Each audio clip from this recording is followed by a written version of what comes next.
Na nikiwatizama sura zenu waandishi hapa, naona kuna ambao wamefurahi mafanikio yetu sisi kwenda fainali ya kombe la shirikisho, lakini kuna wengine wamenuna katika nyinyi. Ndio huruka za kibinadamu, lakini hatuwezi kuwalazimisha wote mkafurahi ama wote mkanuna, lakini mlio nuna nimewaona na ninawaona, na waliofurahi vile vile na wenyewe ninawaona. Lakini mnune, mfurahi, mnyama yuko wapi? Nyama yuko fainali. Kila mtu ana mtazamo wake, kila mtu ana fikra zake. Wanaosema michuano ya kombe la shirikisho ni mirahisi kuliko ligi kuu ya NBC, wana mtazamo wao, wana fikra zao, wana hoja zao, na pengine wana fakti zao ambazo mimi sipo kwenye nafasi ya kujibu chochote katika hayo mawazo yao ambayo wao wameyawakilisha, na kusema kwamba michuano ya kombe la shirikisho Afrika ni mirahisi na michuano ya ligi kuu ya NBC ni ngumu. Sisi Simba Sports Club tunaheshimu michuano yote ambayo tunashiriki, kwa maana ya kombe la shirikisho pamoja na ligi kuu ya NBC, na kila michuano tuna ivalu kwa thamani yake, na kila michuano tunaichukulia kwa userious wa kiwango chake. Tumemaliza michuano ya kombe la shirikisho Afrika, tumeingia fainali, na sasa tunarejea katika ligi kuu ya NBC. The same power ambayo tuliitumia kwenye michuano ya Afrika ndio hiyo tunakuja kuitumia kwenye michuano ya ligi kuu ya NBC. Timu ya mpira wa miguu jambo lake la kwanza ni kushinda kila mashindano ambayo yanashiriki. Kwa hiyo tumeshinda kwenye kombe la shirikisho, na sasa tunataka kushinda kwenye ligi kuu ya NBC. Hatuko hapa kwa ajili ya kuanza kurank ipi ni bora, ipi ni nzuri.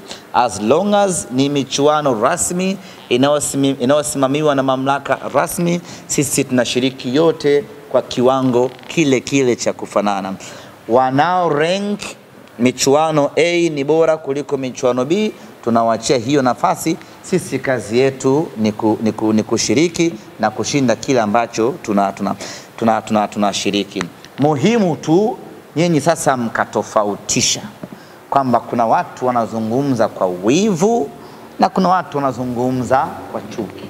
Na mtu akizungumza kwa wivu, una play goma la J Combat, unamwachia hapo, unaendelea na maisha yako, wala huna muda wa kubishana na mtu.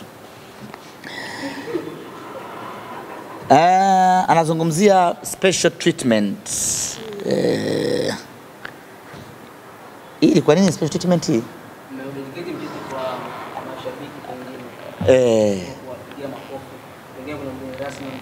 Mgeni rasmi hakuna, lakini bado milango iko wazi. Kama nitapokea maelekezo yote kutoka kwa viongozi wangu wa juu, basi tutamtangaza. Lakini mainly kesho ni siku ya kuwapa heshima wachezaji wetu, kwa sisi mashabiki kuwapigia makofi. Yani hata kama una mikono unatakiwa usimame, mechi ikianza utafute namna ya kuwapongeza wachezaji.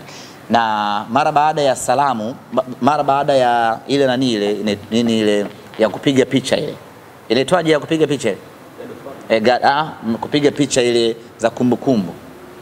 Kikosi kishakaguliwa, wanapiga picha. Wakishapiga picha, wachezaji huwa wanakaa cycle hivi, wanaanza kuwapigia makofi wachezaji. Kwa sisi tukisimama wakati timu inaingia, hatutakaa mpaka wachezaji wamalize kupiga picha, wakae katikati ya duara, watupigie makofi ya pamoja, na sisi ndio tutakaa kwenye viti vyetu. Hiyo ni kwa aliye uwanjani, kwa aliye nyumbani, kwa aliye kwenye basi, aliye baa, aliye usingizini, yoyote yule anatakiwa huo muda ukifika, hata kama angalii mechi, lakini anajua okay, sasa hivi ni saa 9 hii na dakika, sasa hivi timu inaingia, hapo alipo akae apige makofi. Dereva simamisha gari, tupige makofi. Tunafanya kazi kubwa sana. Ameuliza hapa kwamba tunawakilisha taifa. Je, hakuna haja, hatuoni haja ya mashujaa kutupigia makofi? Ni mashujaa kutupigia makofi. Ni mashindano mawili tofauti. na wasimamizi wake ni tofauti. Kwa hiyo sidhani kama inaweza ikakubaliwa. Kwa hiyo nadhani hata kuomba hatuna haja ya kuomba, kwa sababu ingekuwa ni tumepata mafanikio kwenye ligi kuu ya NBC, maana yake kanuni ingeweza kuwalazimisha, lakini wanaruhusiwa wakitaka kutupigia makofi kwa maono yao. Maana Simba Sports hawa wametutoa kimasomaso Tanzania, acha tuwapigie makofi, tutayapokea kama yatakuwa ni makofi ya kweli, sio ya kinafiki. Ameuliza hapa bana, ahadi ni nyingi wamepewa Mashujaa. Hatutaki kuingilia system yao ya kiuendeshaji, hatutaki kuingilia. Wenyewe wanaweza kuahidiana chochote wanachotaka kuahidiana, wanaweza kupeana chochote wanachotaka kupeana, wanaweza kugawiana chochote wanachoweza kugawiana. Sisi tunachosema tu ni kwamba chochote watakachopeana Mashujaa kisiwatie uchizi wakaja uwanjani kucheza mpira wa hovyo, kwa sababu wamepaniki, wanataka kutimiza malengo yao, wakatuumizia wachezaji wetu. Hilo ndo jambo la msingi sana. Wenyewe waje wacheze mpira, watu wa enjoy. Na mimi of course Mashujaa na wafahamu sana, ni katika timu ambazo zinamiliki wachezaji wengi wazuri na bora.